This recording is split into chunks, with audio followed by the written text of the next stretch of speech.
And welcome to Profile Pod TV. I am your host, Double A, back for another spectacular episode of the pod, man. Thank you so much for being here, wherever you're tuning in from. As always, if you're on YouTube checking us out, thank you for being here. If you're checking us out on the audio, any of the audio platforms, much thank you so much. We got a great one in store again. You know, as we always do. Double A here. You know, I love bringing the who's of whatever industry I'm dealing with. And tonight we have the food business. Who doesn't love food? We are going to the food industry, man. So real quick, guys, don't forget to subscribe to Profile Pod TV on YouTube. Of course, you see the bottom right-hand corner there. Check out the purple box, the purple logo. Click on that, subscribe, man. It's one way to show some support. I'd really appreciate it. Leave a rate and review on Apple Podcasts, as always. Follow me on Instagram, shoot me a DM, what have you. So also, if you want to be a guest on Profile Pod TV, and remember, you got to be doing something inspirational. You got to be doing something motivational, something amazing in the community. Maybe you're a podcaster, maybe you're an entrepreneur, maybe you're a business owner, maybe you wrestle grizzly bears in Alaska. Whatever the case may be, we want you on this podcast because we want to showcase you. We want to put you on a pedestal. We want to promote you. And by the way, when you come on this podcast, this is not a one-time deal. This is an ongoing thing. I will promote you. I'll continue to share your content, repost, like, follow, all that good stuff. And it's an ongoing thing, man. And you look at my page, I'm, consistently promoting my past guests, future guests, and reposting their stuff. So that's something I'd like to emphasize, man, because I'm trying to build a community here, trying to build a family environment where, you know, we're all helping each other out, man. And today is no exception with our guest. My man started his business during the COVID,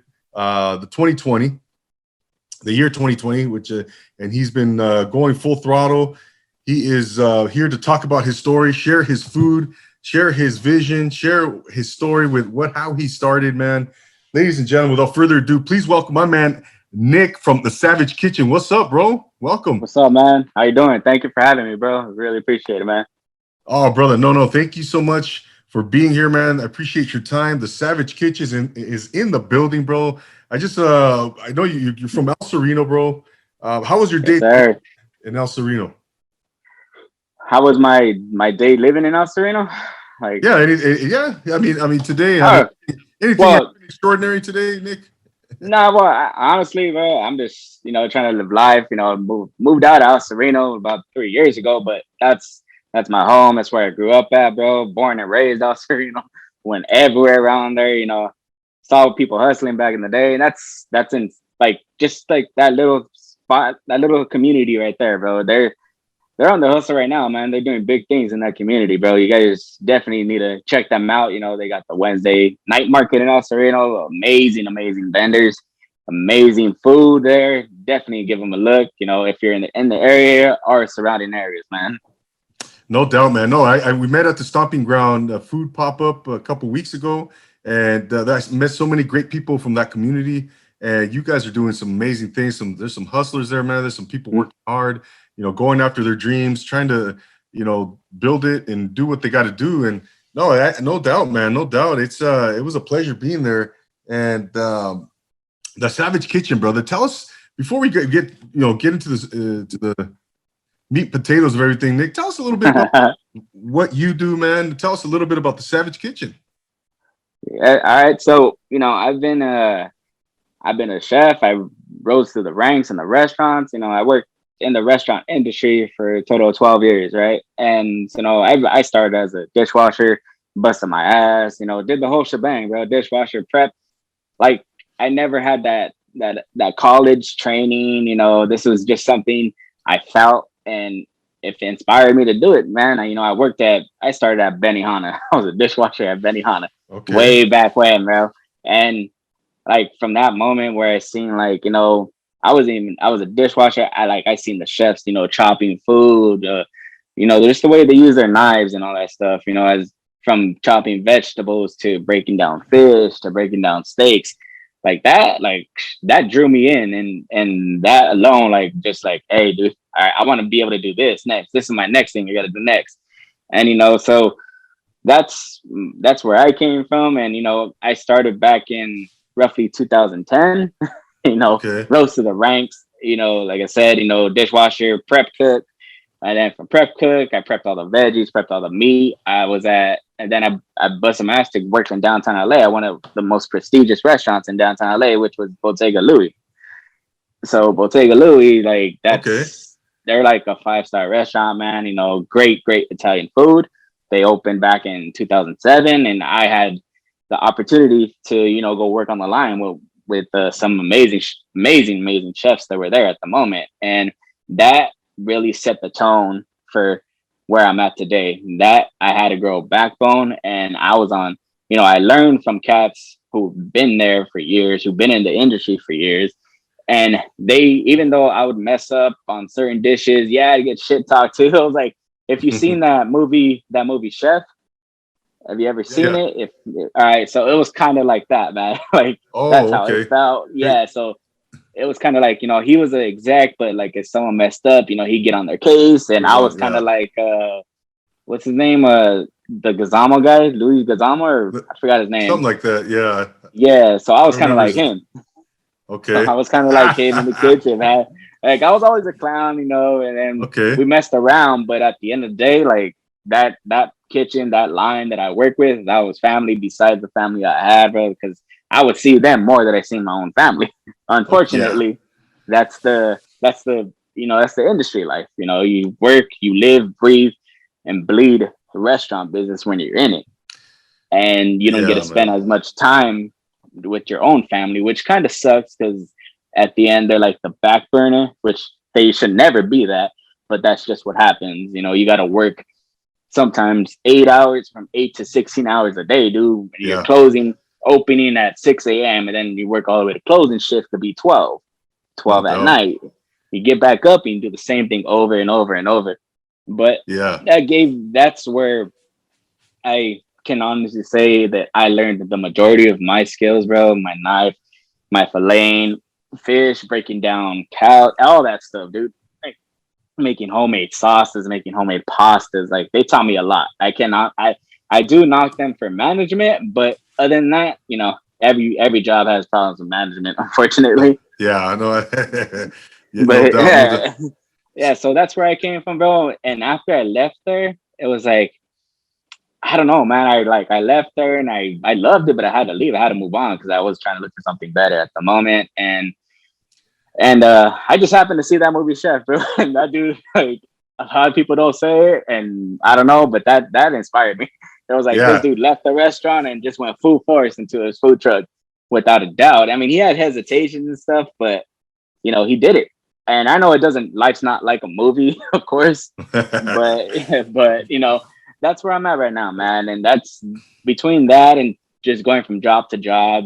It was like, and then I started seeing like little food vendors, pop up everywhere, like in El Sereno, Baldwin Park, Covina, Almani.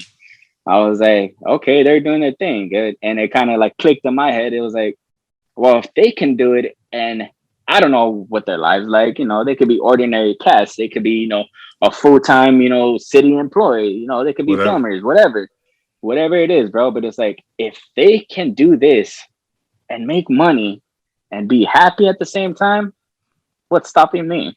Yeah. Yeah. No doubt, man. So so that clicked in my head, bro, and I was like, I kept thinking about it and thinking about it for like 3 years, dude. Like, hesitant 3 years, because it was like, these guys are making money, but it's like, if I do it, you get that little like feeling, like a scared little feeling, like you want to do it, but Of course. is it the right move? Is it the right move? Especially with me having a family, like, is Right. it a right move? Like, I was literally contemplating for years about it. Like, dude, I know I can, but it doesn't seem like, I just felt like I wasn't gonna be able to sell food that I wanted and people would actually buy it. Like, that's where it was. That was the Yeah. main thing that was holding me back. Yeah. So There's always that voice, that kind of reservation that we have. Man, yeah, we as an entrepreneur, man, yeah, that's you want to take that quantum leap. but there's always that doubt, that skepticism, that fear, whatever that may be, man, that little ounce of a hesitation before you decide to finally take that leap, right? But no, it sounds like you finally did it, man. When did you finally decide to say, you know what, that's it? So yeah, so I ended up working at like right before COVID happened. I was working at Disneyland in Anaheim at Ballast Point Brewery.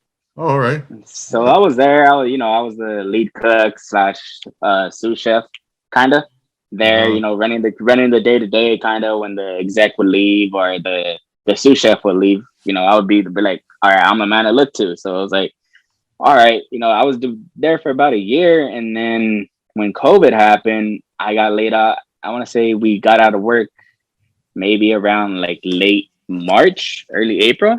Okay.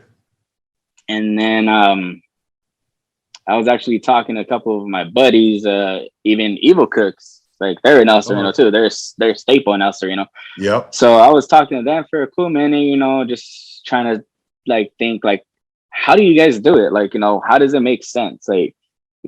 Like how do you guys just go out there and do this and live life and still be able to, support your family at the end of the day? Right.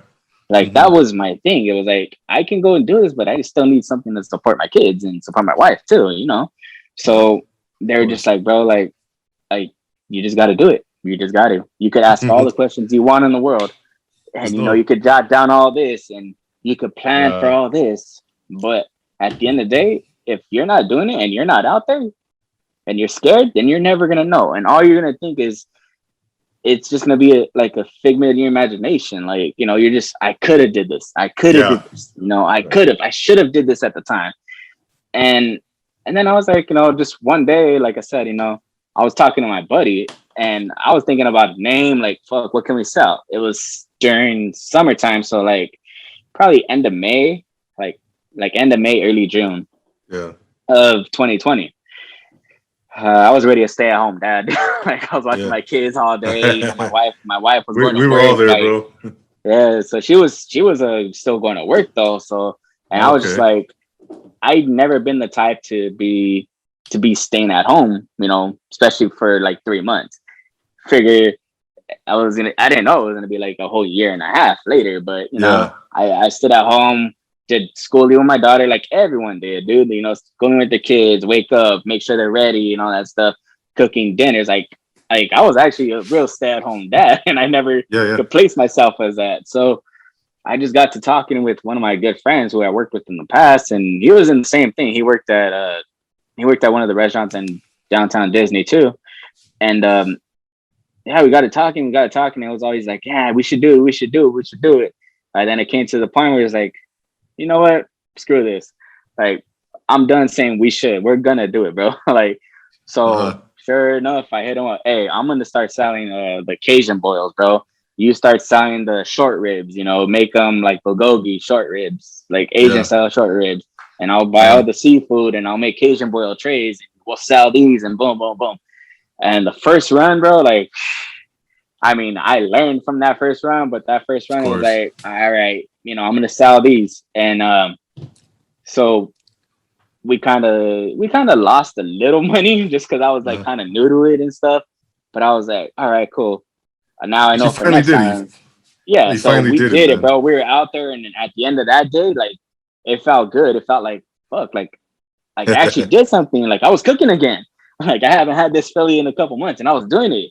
And I was doing it for me. It was like, wow. And then like, dude, we sold out of everything. Like everybody came out. Like all my friends supported, family, his friends, his family. And we had people going from even El Sereno, coming all the way from Lincoln Heights, bro. Like out that way, straight downtown LA, West LA, coming over to my spot. And even people like in Pomona or fucking Riverside coming all the way to my spot to get my occasion boil. Nice. And so they bought it, bro. And then, like, I was like, shit. Like, after I sold it, I was like, all right, cool. I felt good. But then I still had that voice in my head, like, did it taste good? Like, are they happy with it? Did they get their money's worth? And then next day, dude, boom, boom, boom. When's your next one? We're buying 3 trays. We're buying 13 trays. We're buying, nice. I was like, Oh Nice, hell nice. yeah, bro. So I was like, dude, like that set the tone. I was like, I was pumped, I was amped, I was like, shit, like, all right, oh cool, we're gonna do it again. And next week we did it again, and then like we did a little pop-up at my brother's bar in Alhambra. We did there, we sold out there, and I was like, all right, cool. And then he had to go back to work. And I was like, all right, bro, do your thing, go back to work. I'm gonna still try, to sell whatever I can. And so he went back to work, and then I started selling like little stuff here, but it got to the point where it's like, all right, I did it, and now I'm like back. I fell back again, like shit. Like, what do I sell now? Like, summer's over. Okay. What do I sell now? Like, it's going into winter season. And I was like, dude, that set me back like a good minute. Like, I had to rethink my whole strategy. I had to rethink my whole menu and everything, bro. And I was like, I was in a slump. Like, I was in a real slump. Okay. And it hit hard. And then my wife's like, hey, you just got to do it again. Like, as much as you think you're not going to make it, you just got to do it. Got to keep going. Keep going. Yeah, you got to keep going. You can't give up. This is your dream. This is what you wanted. This is what you live for, right? Yeah. She's like, yeah. You can go and get a regular job, but in a regular job, are you going to be happy? So you got to stick it out, man. So you decided to keep going. Yeah, bro. Is that when you expanded your menu, Nick? Yeah. So talk about that, man. Talk about how you decided to go, like, you got burgers, you got go into your menu a little bit and what that looked like at the time. So I was in a slump, bro, and then like I didn't know what to sell. Like, I was like, I could sell pastas, I could do freaking catering, I could do all this, but I don't know what to cook. Like, and then it's like, if I do it for 25 people, what am I gonna cook? Yeah. So oh man, what the hell? Yeah, dude. And then it came like, I want to say February of the 2021. Literally took me a whole year to figure out this. February of 2021, dude. And it was hard. Like, I was ready, like, man, F this shit's too hard. Like, I don't know what to do anymore. Like, I'm just gonna go back. I'm just gonna go back. You were about to just call it a day? Yeah, honestly, I was gonna give up, bro. Like, I was at that moment where I was giving up, and then what was it that kept you, moving forward, bro? What sparked you? So what sparked me at the end of the day was just like, because my daughter seen me and she seen how happy I was. Like, I had her, doing little chopping and cooking with me. She was very happy, cool, bro. Yeah, so she was happy. Like I said, my life is kind of like the chef movie. Yeah. So, and how's your daughter, by the way? How old is she? She's 10. She's 10 right now. So she's probably she's helping you in the kitchen, man. She's learning something. Yeah. You're both happy, and that's a special thing, right? Especially bro. So if it was a connection, bro. Yeah. Like a special connection, like, and I was like, and then she kept like after February, like in February, actually, her birthday was February 11th. Okay. So I want to say maybe 2 days after Valentine's Day, she's like, Dad, remember you said you wanted to get a truck? Dad, remember you said I'm going to cook with you? Dad, remember you said, that we're going to be out there and we're going to do our thing. And I was just like, I was in that slump, bro. And it was just like, when she hit me with that, I was like, you know what?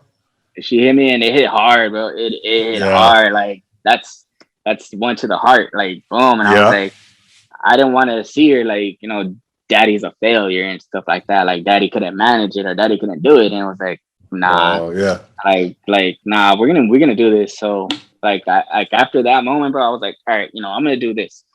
I was reading books, like constantly, recipe books, freaking Anthony Bourdain, all them types of books, bro. And it was just like, at the end of the day, like, these guys did what they did and they were happy. And they struggled to the point where they fell off the earth and they came back up and rose 10 times better. That's amazing. Love it, bro. And I was just like, if they can do this in their situation and all the stuff that they had to do, again, who's there to stop me? Right. No one, right? Why not you, right? Why can't you do it? Right. So why not me? So I was just like, what, screw this. So like February came, I started recipe book, boom, boom, boom, jotting down recipes. And I was trying them out. Like, I had my family come over, hey, taste this, hey, try this. my wife, try this. Her friends, hey, try this. Hey, and they're like, dude, this is freaking like, why aren't you selling this? Like, I don't understand. And I was like, all Oh, right, cool. And so then, and you're then getting good response, good feedback. You're yeah, getting I some was good getting, feedback. yeah. So there, and then I did it again. Hey, come over. I'm gonna cook this night. I'm gonna throw down on the barbecue. Some burgers. You guys have burgers. You guys down for burgers? And they're like, yeah, well, whatever you want. And I was like, all right, cool. So then I started throwing down on burgers, bro. And I didn't want to be like the cat who just, mustard, ketchup, lettuce, tomato, stuff like that. And Yeah, I was like, hey, you could go to McDonald's and get that type of burger. right. Like, I'm not gonna be like that. Like, I know I have skills. I know I have recipes. And so then I was like, what goes good with like inside a burger that you could have with a beer? Yeah. And I took it back to my brewery day when I was working at Ballast Point. And I was Okay. like, so these guys messed around with some cheeses and some sauces, and they were good. They sold. And I was like, I'm going to try something like that, but in my own. So then from that point, I had a Texas Toast Ghetto Cowboy Burger. My Oh, ghetto, so my Texas I Toast like Ghetto it. Cowboy Burgers had, and I was like messing around with different aiolis, and I was like, just gonna try a Chipotle aioli. Sure enough, my Chipotle aioli was fire. Spread that on buttered toasted Texas toast. Uh-huh. Spread that. Did some arugula. I did 8-ounce patties at the time, so this was Okay. 8-ounce patties. I did tomato, fried shallots, and then I made my homemade barbecue sauce, which is my homemade barbecue sauce that everyone's like, dude, we need that recipe. We need that recipe. Untouchable. It's Like, untouchable. nah, that goes in the safe. Like, no one's touching it. Yeah, That's in the yeah. safe. Like, I'm locking that down. Nick, man, So I don't. I'm sorry, man. I don't mean to no, interrupt. no, go ahead, go ahead. No, I wanted to ask you, man. So at that point in February, you decided, okay, I'm going to do this. You look researching recipes. People are tasting your food. You're getting great feedback, man. And is that so? It sounds like that's when you decided to really start these new, burgers, the smash burgers, and like the one you just mentioned, and you started expanding your menu. Well, yeah, actually, so I started expanding my menu because this was before I did smash burgers. Okay. So this was just gourmet burgers, like I would just gourmet burgers, brioche bun, Texas toast, and I sold them once, and then people were like, dude, we need them fries. Like Yeah. I was selling like potato fries, like they were good, they were like way better. They're like curly fry style, but Uh-huh. just better. Yeah, yeah, So I yeah. was like, all right, I did one pop up for my pad, and like, dude, I had people coming through, rolling through. All right, boom, boom, boom, and I sold out. I was like, okay, Nice. cool. And then it just so happened that my brother's girlfriend, her parents own the Village Mart in El Sereno off Soto. Okay. So they, before COVID happened, they used to do pop ups. Like people would come and boom, rent out the space. You set up, you do pop up, and that's Friday night, Saturday night, Sunday night. And so she would come and she tried my burger. She's like, dude, this was freaking sell. Like this burger would sell. Like, so I was like, all right, cool. We'll set something up. I still need to, write down a few more recipes and, get the ball rolling on this because everyone loves it. And I sold out on Yeah. my pop-up, my little mini pop-up here. It was like to-go orders, but I sold out. And so I was like, all right, I went to go talk to them, and then they're like, all right, what do you sell? And I was like, I sell gourmet burgers. And they're like, okay, what's that though? I'm like, so you get a burger restaurant style for half the price instead of paying all the restaurant fees. And instead of paying for like a drink or a server, I'm giving you directly. Uh-huh. So they're like, oh, yeah, no, all right, cool. We're gonna test them out. We'll test them out. So I was like, okay. All right then, but it just so happened that someone on her side was a vegan too. So he's like, dude, I don't eat meat. I was like, you know what? I never considered that. I Oh, yeah. never considered that. So I was like, I was just thinking like I could sell burgers, like these burgers are bomb, but I never considered having a vegan Vegan burger on the burger. menu. And now you Yeah. have one. So now I do. Uh-huh. So I tested out, like I said, I did the ghetto cowboy burger, the homemade Texas toast one. I expanded my menu, and this is where I was jotting my ideas down. I was like, I remember back in the day, I used to make a Juicy Lucy burger. Okay. So a Juicy Lucy burger would be the, you cut open the burger, the cheese oozing out in the middle and all that stuff. Oh man. Yeah, so I was like, I can do that. I know how to do it. I know how to form the patties. And I just happened, I was like, all right, I'm gonna try this out. Boom. So I did my Juicy Lucy. It was like 2-ounce patties each. I stuffed it with jalapeno, stuffed it with cheddar cheese. And I was like, all right, this could go with like a jalapeno aioli. Like, Uh-huh. so because I got jalapenos in there, you give it a little spice. And then so I made the patty, jalapeno aioli, stuffed cheddar cheese, and then I did pepper bacon.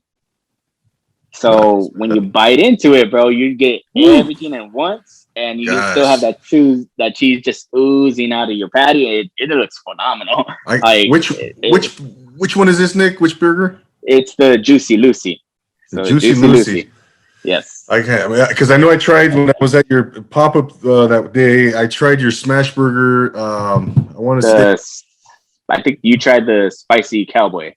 spicy cowboy. There was a jalapeno in there, Yeah, right? And oh, that was just phenomenal, man. yeah.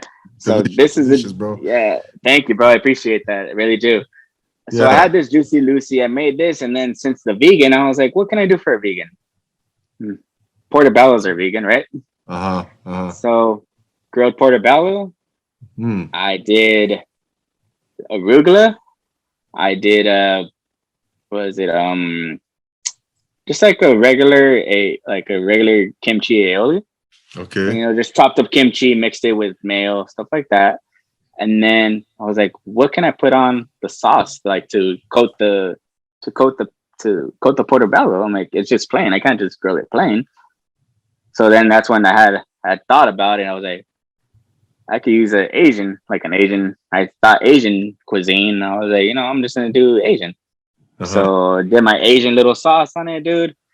Did like mirin, soy sauce, stuff like that. Mixed it in, coated the patty, grilled it, pickled onions, pickled jalapenos, pickled cucumber, Jeez, man. pickled carrots. I'm getting hungry, Dude, brother. bro, that Jeez. sold out. So between the Texas or the Ghetto Cowboy, the Juicy Lucy, the vegan patty, and then I just had a regular one for people who like regular patties. And I was like, all right, cool. So now I'm ready. Now I'm ready. I have my menu up. I'm ready.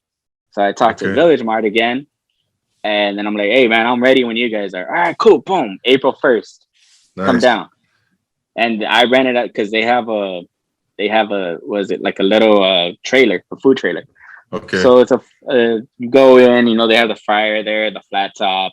It's kind of like a food truck, pretty much. So dad's like, hey, you can use this. I was like, yeah, I can, you might as well. I mean, if it's here, how much do you want for it? He's like, we'll talk about particulars later. I was like, all right, cool. So that date was set I think it was April 1st or something. Uh huh. Dude, it's like I had made over 150 to 200 patties by hand Wow. the night before. And That's that goes for I had 4 burgers on my menu, including fries. So I was like 150. All right, cool. I didn't think I was gonna sell out, bro. that's People, they awesome. let everyone know literally Yeah. 3.5 hours sold out. Awesome, man. That's awesome, man. So here we are, Nick. It's May 4th now. You've been doing pop-ups now, and you're gonna continue to do them, man. I'm curious, man. So growing up in El Sereno, how do you think growing up there uh, has influenced or maybe prepared you to as an entrepreneur, man? Like, what kind of skills do you think? What kind of influence have you noticed, man? That growing up in El Sereno provided for you. So like back then, bro, like I'm not gonna say I had a hard childhood because I can't. Like, Mm-hmm. my dad worked for the city. My mom, she owned a daycare. She did her thing. Mm-hmm. So, you know, like we lived on a decent side of El Sereno. It wasn't like the most like there's still gang violence and all this stuff there, Yeah. but and I still went to Wilson, and did that Okay. whole shebang over there. Went to Sierra Park when I was in middle school, and Mm-hmm. I grew up in there. I had friends, who grew up with me who unfortunately are not here today. So it was just like, seeing that, like seeing both of my parents, and yeah, even though they work for the city and my mom has her own daycare, like they had to bust their ass. They did. And to provide for not only me, but I had 3 other brothers. Okay. So like, yeah, it's like I'm the second oldest. My other brother, he's out there in Riverside right now. Then I have my 2 younger brothers still living in Alhambra. But so they provided a good life for us in a sense. But there has been moments where, like, for me, I would say I struggled a lot with school in particular. Like I was that kid who was like not so much a jokester, but just more like teacher told me to do something. I was like, nah, like F you, I'm not gonna do it. Like I don't see the point at the end of the day. So it was always a communication with my parents. And, I was the one who got disciplined the most. I was the second child. the middle child. Middle child. So you like anyone out there who knows what middle child lifestyle is, you know where I'm coming from. You get disciplined the most. You get the blame from the younger siblings on you. You're not even there half the time. You still get blamed for it. So, that's where I was. And I think when I was in Wilson, like going from El Sereno to not giving, 2 fucks, like detention every day, dude, late notices every day, ditching school every freaking day. And like not completing assignments. Like, I don't even know how I freaking graduated, to be honest. Like all middle school was a blur, dude. High school, I went in, got, you get caught up in the scene, you're smoking weed, you're partying, you want to be out there with your friends instead of paying attention in class, so that's where I was at. I was partying with my friends, ditching every day, going to ditch parties back then. Yeah. And so Wilson was my first year at 9th grade. Ninth and like half of 10th. Then I went to home studies. And then from home studies, I did a half a semester. And then 11th grade, I went to Alhambra, got kicked out of Alhambra, ended up in continuation and senior year. So I was like, bouncing. And it came like, I don't know what it was, dude, because I was still doing me. Like, no, I was like, shit, I'm a senior, even in this continuation. Like I get out at 12:30 in the afternoon. I have the whole fucking day while these other guys are still, in school. Like I could go do it at 1, freaking. I would go party with my friends, go smoke, go drink, go do all this stuff, dude. And I don't know. I can't say. I think it was the fact that in continuation, like I seen, because I still have friends like who go to different schools, and they're like, dude, they're like seniors, they're graduating, they're all going to college and stuff. And me, I was that guy, like, nah, I'm all about partying. Like, I don't want to do that. Like, college is not for me. School was never for me. School was never for me. I always had a hard time. So what's the point of, even trying to further my career by going to college for 4 years? Right. Like, I don't see the point. So, but I seen that how they excited and how their parents were so excited. Hey, you got accepted to UC Irvine. You got accepted to Berkeley. You got accepted to Stanford, UCLA, whatever it was. And I was like, I can't give my parents that moment. I can't. As much as I seen them struggle back in the day to where I used to live in an apartment off the alley hearing gunshots every day, like to go to sleep instead of the music, it'll be the helicopter that would put me to sleep. The ghetto bird. So it was like things like that. Like I can't give you guys, what you want. I'm not gonna even try because there's no point at this moment. Like I can't. That was your mentality back then. That was my mentality. You're young. You don't think about, the consequences that affect it after. So, and then it came, I think it was probably, I want to say the second semester in January. They were like, hey, we're going to hold you back. Like, you're not going to graduate. You're not going to walk across stage. You're going to have to repeat the whole summer and all year. You're back. I was literally behind by like 250 credits to graduate. What? To graduate, 250 credits. I'm just kidding. No, only 250, huh? Yeah. Wow. So what happened? So what did you end up doing? I was like my dad was just like, hey, you're almost 18, dude. It's your lifestyle. You do what you want at this point. Like, wow. I'm gonna tell you one thing though.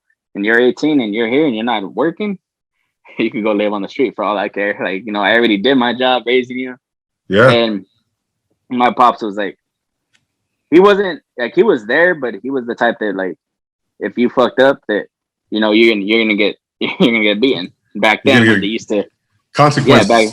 exactly back then when they would Mm. backhand out and stuff like that. It was, yeah, I So got you. so it was like back then, bro. And I was like, it was just like an everyday beating at this point. I was like, okay, like it ain't gonna be different Yeah. from yesterday. It's not gonna be different from tomorrow. Go ahead and beat away if you want. Like at this moment, Wow. I don't care. Yeah. And Yeah.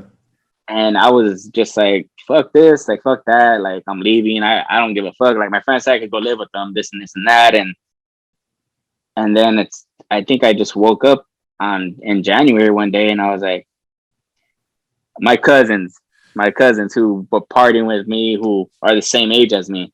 Hmm. He's like, I'm graduating and you're not. How does that make you feel? I Wow. was like, he's like, I did the same shit you did. We partied together, we broke into stores, we did all that stupid thing. But yet I'm still graduating, bro. I don't understand. Like, what is your plan? And I was like, I'll live whatever lifestyle, comes to me. Wow. But then that night I think I just laid in my bed and I was like, something had to change. I was like, I don't know, something clicked the next morning. I was like, man, fuck this. Like, I'm just gonna have to bust my ass now. Like, I need that. It's not a degree, but I need my diploma Yeah. because I need that. Back then, it was like the high school diploma was like, you can't even get a fucking job if you don't have a high school diploma. Yeah. So So you get in the high gear and you buckle down and dude, I was doing just like back then. Like, this explains why I can manage doing 12 to 16 hour shifts. I I see. was going to school from 6 o'clock in the morning to 9 o'clock at night, going home, doing homework to 2 a.m. and waking up every day Wow. and Wow, doing the man. same thing every day. For like So 6 months that until June, right? 6 months until June, and that day of the graduation, dude, I had submitted my last project for Unreal, class, man. and it was just like, my teacher was a hard ass. Like, she really was. She was like, I can't pass you if you don't do this and this and that. And I was like, it was literally an hour before graduation. I submitted it and I put in, it was like back when we had the floppy disk Yeah, yeah, yeah. and you used to have to load stuff on there. So I had to do some type of slideshow. And for some reason, it was working fine in my house. Take it to the teacher. She's like, it's not working. I can't grade it. I was like, are you Oh, fucking kidding me? Like, I busted my ass. She's like, but I'm clicking it and it's like not, I guess the screens are not like switching over automatic. yeah. She's like, I have to manually. I was like, she's like, I can give you a C plus. I was like, I'll fucking take it. Like, that's literally all I need to graduate is C plus in Oh your class, man. bro. See, So hey, she wrote that's it down, boom, shot it to the principal. He's like, all right, go get your gown, go get wow. your hat, be back here in 30 minutes across the stage. I Literally was like the like, last like on graduation. literally, bro. Hey, you So did it, that man. day I did it, but prior to all this, I seen the struggle that my parents had to deal with as we were raising up. Like, we Yeah. had one car. My dad had just got back in the city, I think in 91. Like, he applied and he got the job in 91. So we had one car. It was me, my older brother, and my younger brother, who was just born. My mom driving him to work at 4:30 in the morning Yeah. in one car, waking us all up, putting us in the car, bringing us back home. All right, you guys go to sleep for a half hour, wake up, go to school. My mom goes Yeah. back to her job at a school, and then she was just like, she just quit. She just happened to quit. Yeah. She couldn't do it one day, and so she started doing like childcare for like the Yeah. neighbors or Hmm. friends of hers and stuff. Right. So that happened, and when I seen that, I was like, I woke up one day like, who's this kid in my room? I was just like, why is this dude in my room? And she's like, I gotta do this, Mio. I'm sorry, but Yeah. we live in this house. I need to make money. Your dad has 2 going on 3 jobs already, including this one Well, he had in the city already, and then we yeah. have one car. Mm. So she's like, we have to sacrifice, and we lived through that sacrifice. Like, me and my brothers, we lived through it, dude. Like, came to a point where just like it was getting too much for me to like. She was taking care of 25 kids at one time. Wow, man. Yeah. Including us four. So there was like kids constantly, dude, every day, all day, all there. And like at the time, I was like, man, fuck this. Go get a fucking regular job. Like I'm sick of these fucking kids being in my room. Yeah. Like, you know, I don't have no privacy when I come home. That's why I'm always outside on the streets and shit. And Right. so, you know, so it came to a point where she's like, all right, you know, I'm gonna go. I think she started going back to college at 37. Uh-huh. At 37, Oh. a complete life change. Doing Mm-hmm. college, coming back home, still doing work, doing homework till like, you know, 3, 4 in the morning, going back to school early in the morning, taking me to school, my brothers, taking my dad still to work at that Yeah. 4:30 in the morning type. Like it was a struggle, bro. It was hard.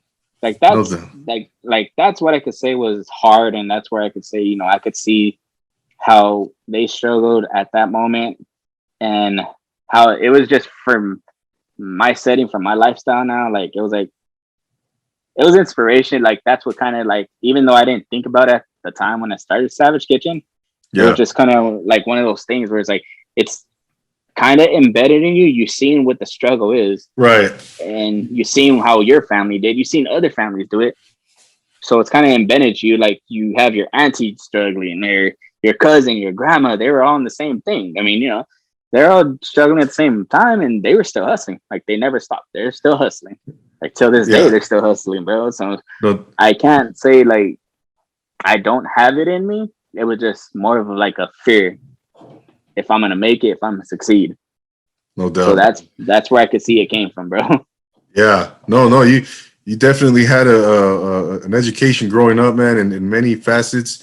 You saw your parents struggle. You saw them work hard. So yeah, man, you had what an amazing influence. What an amazing upbringing that you had, man. It's because, like I said, man, you saw many things, man, and you gained a lot of perspective, right? You gained a lot of from that experience. You saw what it takes, man. You saw the struggles. You lived through it, man. And now, Yeah, and as an entrepreneur, man, there's a I think there's there's it's hard. It's not easy for sure, but you know how to overcome, man. You know how to persevere, and I think that's kind of I see you applying those experiences now as you run your own business, man. mm, Nick, what are some future plans now uh, for the Savage Kitchen, man? Because now you're becoming more established. You're working hard. You're growing it. You're expanding. You're taking those steps moving forward, bro. But what are some things that you would like to see for the Savage Kitchen going forward, man? Or what are some kind of maybe some short term goals for the Savage Kitchen? short term goals, bro. Honestly, I just want to get the Savage Kitchen where it's at right now to I want to be able to go worldwide with it. Be honest, like you know, That's awesome. a lot of people who start up restaurant businesses or even food businesses, like they tend to. Well, the way I've seen it is that you go corporate, like they grow up in the kitchen, bro, and it like family, you know, is all behind you and they're working with you because it's a family owned business. Yeah. But I just see it's like they not to say that if it works out for them where they can have a restaurant secluded to one area, like that's great. You know, that's great. That's your market right there. You want to seclude it to one area, then by all means, go for it. You know, do your thing. But for me, I can't see myself secluded just to one area. Even though at the moment, you know, I go back and forth from El Sereno to Baldwin Park, but my homestead is Baldwin Park. I grew up in Okay. El Sereno, and I never forget it. I'll never forget what I came from and all that stuff. Of That you know, that's the past though. That's where I'm course. looking at, and I don't want to be secluded just to Baldwin Park. Like at the end of the day, I want to take Savage Kitchen on the road. I want to be able to take it to Frisco. I want to be able to take it to San Diego. And the only way I can see myself doing that is buy a food truck. Buy a food truck. That's the Okay. only reason I can see it because with the food truck, you can go worldwide, you can go nationwide, you know. You take it Yeah. wherever you want. And I just see like Savage Kitchen going out that way. Like right now, I seen it going down that route where if I have one truck, you know, I don't have to. I could seclude one truck to LA. I can seclude one truck to Diego, or you know, vice versa. You know, they Right. can go wherever. But I just don't want to be stabilized to be exclusively in one part. Like You're that's thinking where big, I man. feel. Yeah, that's where I Like you feel said, that. worldwide. Yeah, because once Worldwide. for me, I just feel like if I seclude it to one area, I don't feel like I'm doing um Savage Kitchen a favor by doing that. Like, Right. You know, you you don't know, want to limit yourself. You again, yeah, you're thinking on a global scale, man. You're dreaming big, man, and that's great. You know, you want to get yourself out there. You don't want to. You're not narrowing yourself down. yeah. You're, Especially just because at you're the end of the thinking the day, big like picture. I got to, because at the end of the day, bro, I'm doing this. Yeah, you know, it is mine. I can say that I do own Savage Kitchen. It is mine, but this is going towards my kids. Of course, Like, of course. you know, and my kids, they love exploring. So why am I gonna have them, you know, work in a restaurant where they're only secluded to that one spot? Like my daughter could go take a car or a van, one of my trucks actually, when she gets older. Hey, Dad, I want to go on a trip, but I want to be able to, you know, sell food and stuff like that. Hey, go ahead, Yeah, take the truck where you want, no or doubt. go cater an event where you want, bro. Like that's where I see for Savage Kitchen in the future, and that's my goal, man. I just want to have like food trucks because I think for the more the more you travel and make yourself known worldwide, not only do you get known, but you have different experiences with different people who could try your food, and you know Oh they yeah, like you like, and that's one of my goals too. Like I love when people try my food, and even though I don't eat it as much, I taste it. I taste as I go. I taste as I go. But when I get a compliment, whether it be from, you know, you or even my brother or, you know, someone close, someone who doesn't even know the family, someone who never heard of me is like, dude, this is really good. I don't understand why you're not taking this out here. Or they really love this at this place and you should post up over here. Or, you know, at this yeah, one. And it was like, I mean, I kind of get it. I still have that little saying in my head. It's like this still kind of holds me back at the end of the day. But like that's just the little voice in my head that's like I could say it's probably like just a little fear. Like everyone has fear inside of them, dude. of course, man. Everyone has fear. You can't live without fear. So it's like, We're only human. yeah. So I mean, yeah, bro. I'm just trying to take this worldwide as Yeah. much as I can, as far as I can. No, that's great, man. That's great, brother. I know. You know, a couple questions before we wrap it up, Nick. What? Let me ask you, man, a little bit more about yourself, and what's your favorite movie Right now, favorite or all movie. time? Do you have an all time favorite movie? Oh, my all times, bro, is Godfather. Like all Oh time. yeah, yeah, Godfather, man. Godfather 2 especially. Like that's my all time. Godfather 2. I love that, man. God, I love like that. you could have like catch me watching that on holidays, weekends, you know, whenever it's on. I have the whole series on Yeah, DVD still, so it's like it's on my Amazon Prime books. It's on everything, dude. no doubt, no That doubt. that that's my go-to movie though, because Yeah, it just like yeah, it's a lot of, you know, gangster vibes and stuff like that, but the way I see it, Michael Corleone, he's a hustler at the end of the day, dude. no, of course. Like, The themes, like the principles behind it, yeah. behind those that movie. You know exactly the message and all that good stuff, man.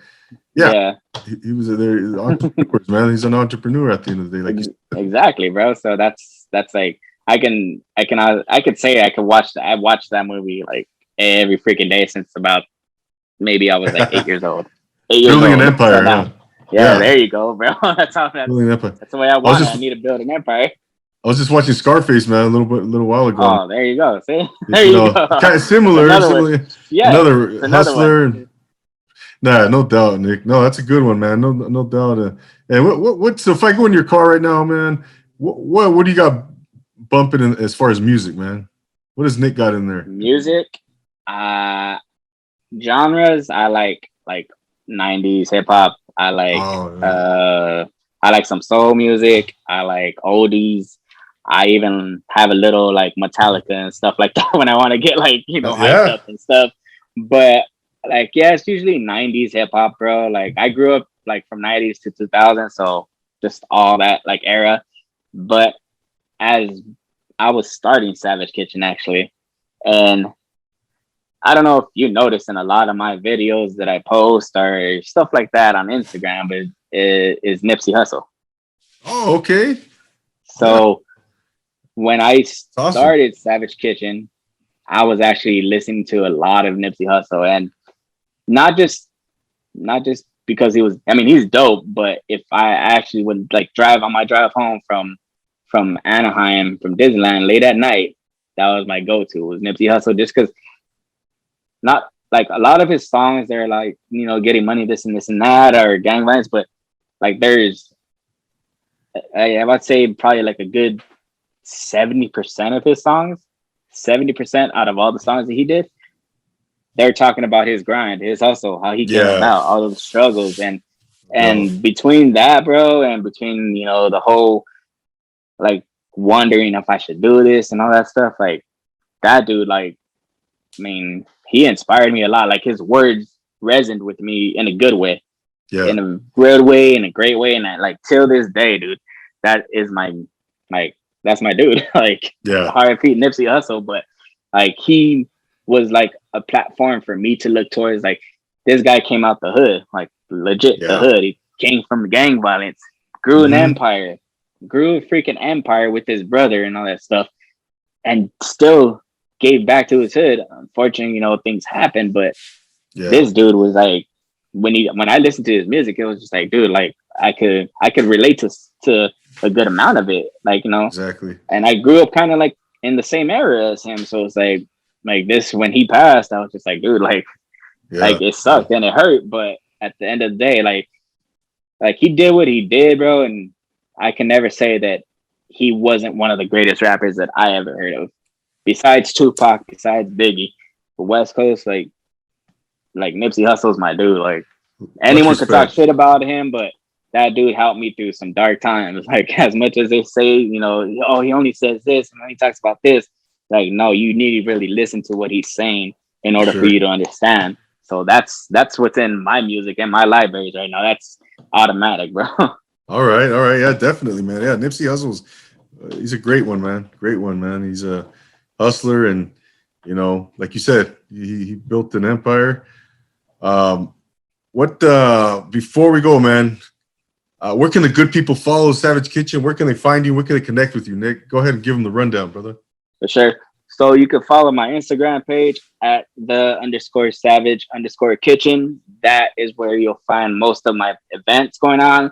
You can see most of my menus and most of my food pictures if anyone's looking for that as well. You can also follow my personal page, Chef Nick Muñoz. It also is on Instagram. And then for those of you who only have Facebook, you just type in The Savage Kitchen, and I'll pop up on there too. Um, Also, like all my information's on both of my Instagrams, how you get in contact, email, phone number, texting, direct message me. And thank all you guys, for coming out, whoever came out today to watch this live. I really appreciate it. And hopefully one day you guys come out and enjoy some bomb smash burgers and some loaded fries. And I'll be adding to the menu this summer as well. I got books written down, a recipe. Like Oh, you guys don't even know. Like there is so much that I have planned for this summer, and I can't wait to show you guys my skills and show you my love through my food for you guys, and see your guys' faces at the end of the day. Which once I see that perfect smile from anyone, whatever customer, whoever comes, like that inspires me just to keep going, and that's my daily. And at the same time, when you guys do come, give a shout out to my daughter. She's my day one, and she's my little sous chef. oh man, beautiful, man. Absolutely, ladies and gentlemen. There you heard it. What's your daughter's name, by the way? Malia, you can catch her. She'll be at most of the festivals, food festivals. She'll be on my truck one day when I do have it, and she'll Okay, be my ride or die right there. there it is. There it is, man. No, man, Nick. I tasted your food, man. It's phenomenal, ladies and gentlemen. I can vouch. If you haven't tasted it, you got to go check out the Savage Kitchen. Go check him out. Go place your order. Go follow him and go get acquainted with my man because he's going places. The Savage Kitchen is going to be a household name very soon. So check it out, Nick, man. I want to thank you for your time, man. Thank you for sharing. And man, I wish you nothing but the best, the most success, the most luck. And man, you're always welcome back here, man.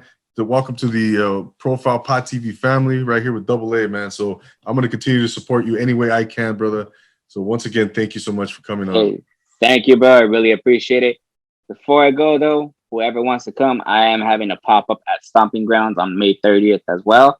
From 1 to 5, you guys come try my burgers and 20 other vendors who are amazing as well. Come out and support small business as always. Thank you, Double A. I really appreciate it. Thank you for putting me and a lot of other people on the map, in this world. I really appreciate it, bro. No, you're welcome, man. You're welcome, man. And that's what it's all about. Let's help each other out. Let's build community, and let's keep grinding, bro. Keep going after our dreams, man. So once again, thank you so much, ladies and gentlemen. There's Nick Muñoz, owner, operator of the Savage Kitchen. Again, go check him out. Go taste his food, place your orders, because he is going places, man. For myself, I'm Double A. Don't forget to subscribe and to right here on YouTube. Leave me a rate and review. Give me a follow. Follow me on Clubhouse, Twitter, Instagram. Send me a DM. And also, if you wish to be on this podcast, just like my man Nick, doing something inspirational, doing something for the community, following his dreams, hit me up and we'll work something out. For Nick Muñoz, I'm Double A, saying always remember to take it easy.